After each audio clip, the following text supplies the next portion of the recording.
नाम आलोक है, आप लाइव सिटीज देख रहे हैं। इस साल बिहार में विधानसभा के चुनाव होंगे। कल सर्वदलीय बैठक बुलाई गई थी चुनाव आयोग की तरफ से।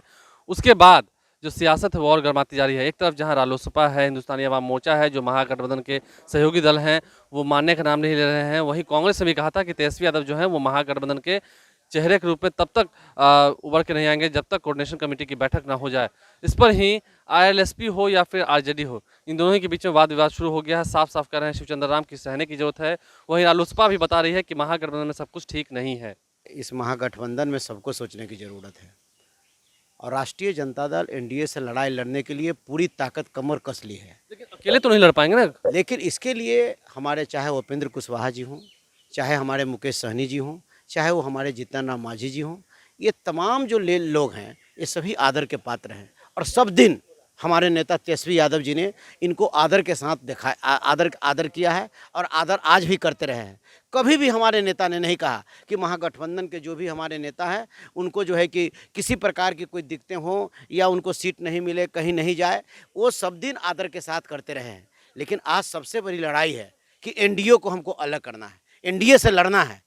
आज जो जिस तरीका का जो कुशासन बिहार में चल रही है, दोनों डबल इंजन की सरकार मिल गई है और किस तरीका से गरीबों की आज आज जो है आंसू गिर रहा है, जिस तरीका से गरीब के बच्चे भूखे मर रहे हैं, आज लूट हत्या बलात्कार हो रहे हैं। क्या कहना चाहें? तमाम स्थिति से अगर बचना है, अगर बचाना है, तो ऐसे परिस्थिति में महागठबंधन के जो नेता हमारे हैं वो तमाम नेता को सोचने की जरूरत है कि अगर आप चाहते हैं, सोचने की जरूरत है कि थोड़ा थोड़ा सहने की जरूरत है। नहीं, सभी को सोचने की जरूरत है और सोचते हुए अपने सहने की भी जरूरत है और सह कर करके। और जो महागठबंधन हमारा है और हमारे नेतृत्वकर्ता जो राष्ट्रीय जनता दल हैं, राष्ट्रीय जनता दल के नेता आदरणीय श्री लालू प्रसाद यादव जी और प्रतिपक्ष के नेता श्री तेजस्वी प्रसाद यादव जी हैं, ये तमाम लोग मिलजुल कर करके कभी भी हमारे नेता तेजस्वी प्रसाद यादव जी ने जीतन राम मांझी जी को कभी भी कहने का मतलब है कि मान्यता है कि सब दिन उन्होंने सम्मान देने का काम मान रहे हैं तो इसका मतलब साफ साफ तो शिवचंद्र राम यही कह रहे हैं ना कि हाँ सहने की जरूरत है। एकदम निश्चित रूप से सबको। अगर आप आगे लड़ाई बड़ी होने वाली। अगर आप एनडीए को चाहते हैं कि नहीं आए,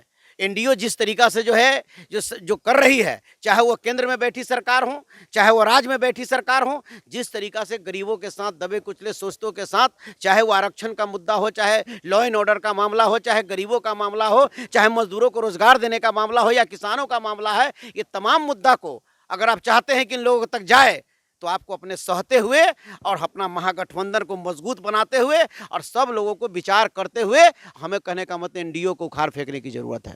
लेकिन नाराजगी तो है और स्पष्ट भी है, आप देख भी सकते हैं।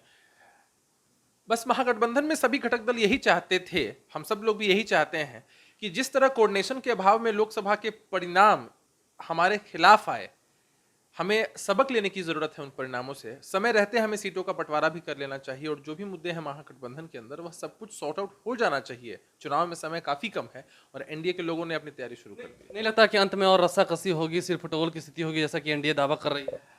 हाँ, हमने देखा है महागठबंधन का जो स्वरूप था बीते लोकसभा के चुनाव में, उसमें दिक्कतें तो बहुत सारी आई थी, क्योंकि अंत समय हम लोगों को सीटों का बंटवारा भी करना था और कैंडिडेट्स भी थे। कैंडिडेट्स को भी तैयारी का समय उस हिसाब से नहीं मिल पाता है, तो निश्चित रूप से सारी चीजें पहले स्पष्ट हो जानी ही चाहिए ताकि महागठबंधन बड़ी मजबूती के साथ जनता के मुद्दों को लेकर चुनाव में जाए। ऐसा नहीं होता तो क्या महागठबंधन के नेता ही महागठबंधन को कमजोर करेंगे, खासकर अगर हम आरजेडी की बात करें तो? देखिए, अब ऐसा कहना तो उचित नहीं है कहीं से, लेकिन आरजेडी के लोग आप कह रहे हैं कि संतोष बरकरार रहना चाहिए, लेकिन अगर अभी भी बातें नहीं होती हैं स्पष्ट रूप से, तो क्या इससे महागठबंधन कमजोर होगा? देखिए, हम आशान्वित हैं कि बातें होंगी। आपने देखा है कि भी वीडियो कॉन्फ्रेंसिंग के माध्यम से महागठबंधन के जितने भी घटक दल थे वे लोग उसमें थे और कांग्रेस की तरफ से शक्ति सिंह गोहिल जो प्रभारी हैं वो थे, अहमद पटेल साहब थे, वेणुगोपाल जी थे और भी सभी महागठबंधन के वरिष्ठ नेता थे उसमें। तो उसमें बात हुई है कि हम एक हफ्ते के अंदर कोऑर्डिनेशन कमेटी बनाएंगे और 15 दिनों में लगभग कुछ कॉमन मिनिमम एजेंडा तय करके महागठबंधन चुनाव की तैयारी करेगा। तो हम आशान्वित हैं कि महागठबंधन होगी तो कमजोरी पैदा होगी। अब अगर हम देरी, कोई भी एग्जाम की हम तैयारी कर रहे हैं और उसकी तैयारी को हम बहुत अंत समय में शुरू करें, तो फिर ये तो बहुत स्पष्ट है ना कि अगर हम बहुत देर के बाद तैयारी शुरू करेंगे तो परिणाम जैसे आने चाहिए वैसे परिणाम नहीं आ पाएंगे। तो आपने सुना दोनों नेताओं के बयान को, उन्होंने कहा कि महागठबंधन में सब कुछ ठीक नहीं है। वहीं शिवचंद्र राम का कहना था, जो कि आरजेडी के एक सीनियर लीडर हैं, उनको कहना था कि अनुभव ये बता रहा है कि सबको सहने की जरूरत है, सबको साथ चलने की जरूरत है, तभी एनडीए को परास्त कर पाएंगे। आप लाइव स्ट्रीज के साथ बने रहें, हमारे चैनल को सब्सक्राइब कर लें, साथ साथ फेसबुक पेज भी लाइक करें, इसके अलावा ट्विटर हैंडल पर लाइव स्ट्रीज को फॉलो करें। धन्यवाद।